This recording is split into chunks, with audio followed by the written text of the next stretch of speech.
Ya, sebelumnya assalamualaikum warahmatullahi wabarakatuh. Pada kesempatan kali ini kita akan melanjutkan proses pencatatan atau pengerjaan bukti transaksi dari soal ujian praktek tahun 2019 tahun 2020, yaitu Java Roti Jaya. Nah, untuk kesempatan kali ini kita tinggal memproses bukti transaksi yang terakhir, yaitu ayat jurnal penyesuaian dari bukti memo. Nah, di sini ada 3 bukti transaksi memo yang akan kita catat ke dalam ayat jurnal penyesuaian. Nah, proses pencatatan di Mayop itu kita menggunakan modul account, kemudian klik record journal entry. Nah, kemudian kita masukkan yang pertama adalah nomor bukti general jurnal, diisi nomor bukti BNP 12/1, tanggalnya 31 Desember 2018. Kemudian di sini kita isikan, karena bunyinya adalah telah diterima rekening koran dari Bank BNI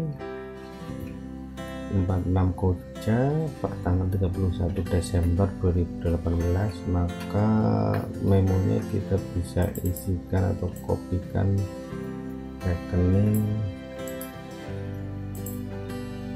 koran dari Bank BNI 46. Nah, kemudian di sini ada pendapatan bunga sebesar 475.000, kemudian beban administrasi atau bank service charge. Kita pertama masukkan adalah kas di bank terlebih dahulu. Pengaruh dari pendapatan bunga nanti akan menambah kas di bank. Kemudian di sini ada pendapatan bunga, beban administrasi dulu saja yang posisinya di sebelah kredit sebesar Rp250.000.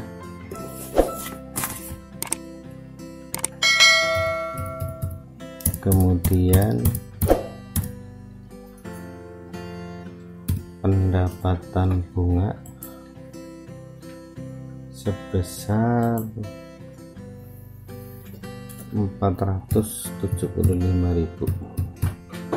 Nah, maka kasnya bertambah sebesar Rp225.000. Kemudian kita tab sampai out of value-nya 0, berarti ini sudah seimbang. Kemudian kalau sudah, kita record. Nah, kemudian menuju ke dokumen yang kedua. Di sini ada data penyesuaian periode akhir, persediaan akhir, beban penyusutan bangunan, peralatan, kendaraan, dan listrik.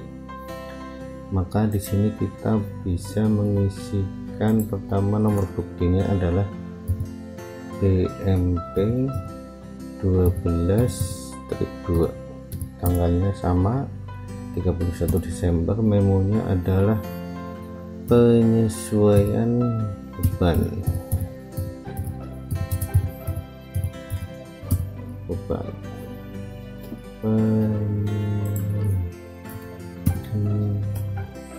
penyesuaian.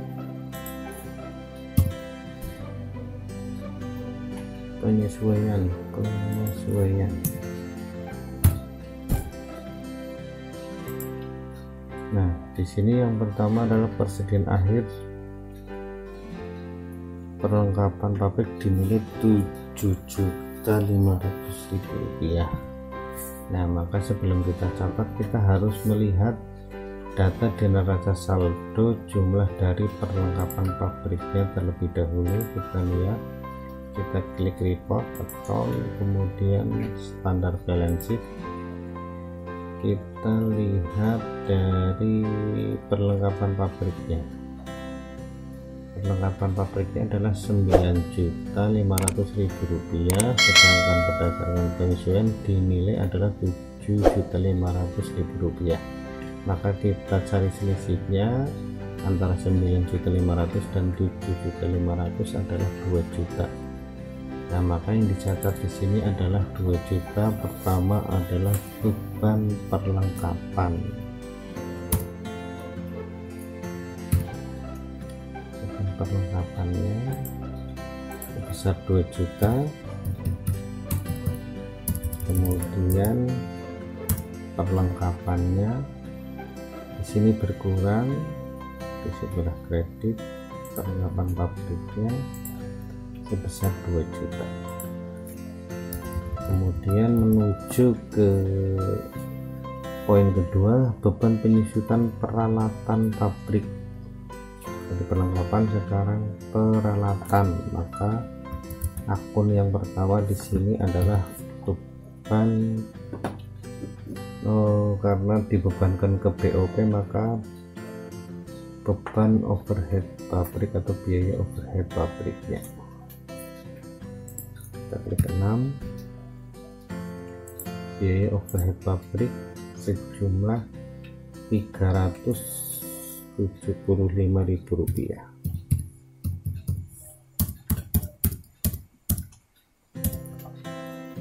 Kemudian akun berikutnya adalah akumulasi penyusutan peralatan.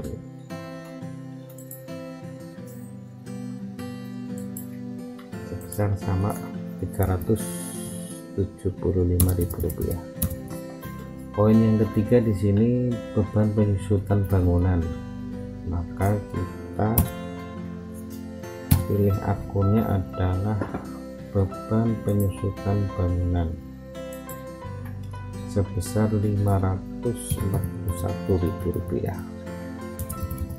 Kemudian di sini akunnya akumulasi penyusutan bangunan sejumlah Rp541.000.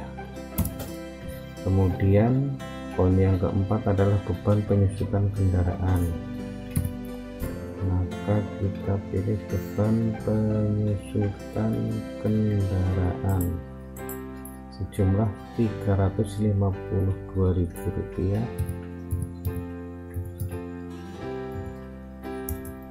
Kemudian akun yang berikutnya adalah akumulasi penyusutan kendaraan sebesar Rp352.000.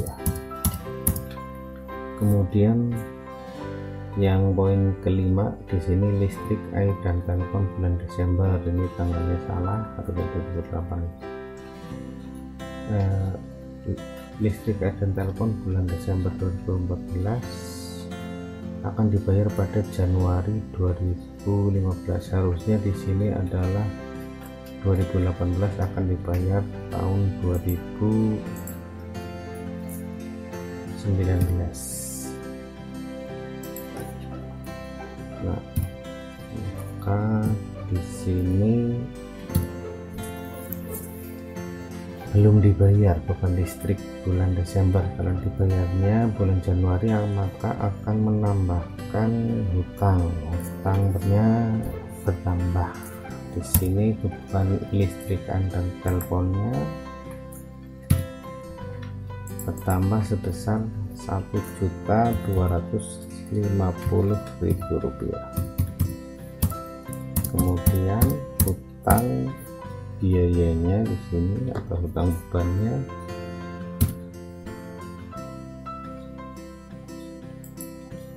bebannya bertambah sebesar Rp1.250.000. Nah, kalau sudah balance dan akunnya sudah sesuai dan proses pencatatan nominalnya sudah benar, maka kita record.